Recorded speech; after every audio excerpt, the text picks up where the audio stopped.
On today's episode, we're going to talk about how to find the value of your home.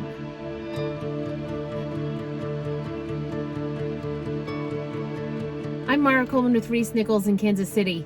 If you own your own home, you have probably gotten an email or a postcard or a letter in the mail that has something to do with click here or sign up here, and we'll share with you how much your home is worth or the value of your home. I've sent them out, and there's some really helpful information in those, but sometimes they're not quite right, and I want to talk with you a little bit about that today. Here's what I know. When it comes to a proper home valuation, it doesn't matter if you get it from a broker's interview or an appraisal, or if you look up your home on Redfin or Zillow. If you look at or have 4 different areas, look at your home, you will end up with 4 different values.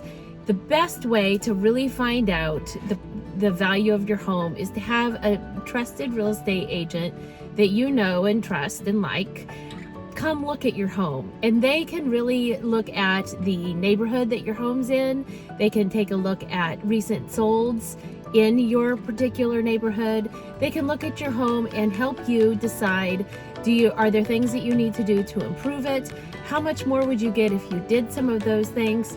Or how much could you get if you sold your home as it is right now?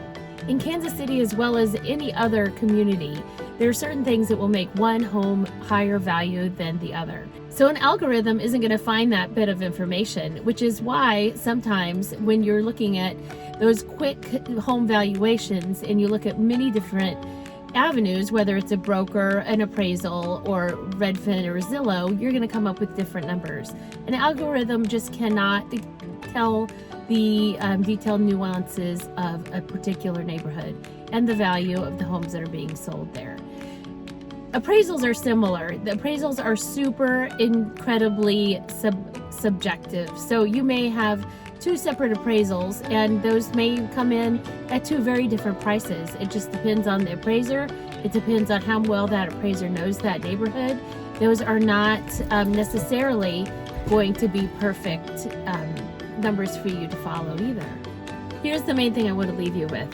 When it comes to the value of your home, the thing that sets the value of the home is how much the buyer is willing to pay for your home. So if you're selling your home for $750,000 and that's what you're asking, but the buyer isn't willing to pay any more than $675,000, that's the value of your home. The market decides.